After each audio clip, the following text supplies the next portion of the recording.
Hi, it's Steve. Today we'd like to show you how to change the lower spray arm on your dishwasher. If your lower spray arm is cracked or damaged or is plugged up, you will need to replace it. It's a really easy job, and let me show you how we do it. Now to do this repair, we'll begin by removing all the items in the lower rack and then removing the rack from the dishwasher itself. So simply slide it out and set it aside. Now with the lower rack removed, our next step will be to just loosen the square plastic nut below the spray arm. Just give it about a quarter of a turn counterclockwise.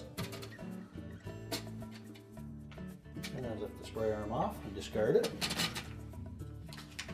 We'll then take the new one, place that nut on top of that center bearing, make sure it sits down flush, and then turn it to lock it in place.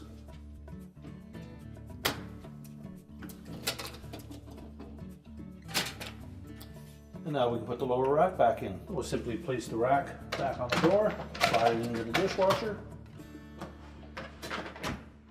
and our repair is complete.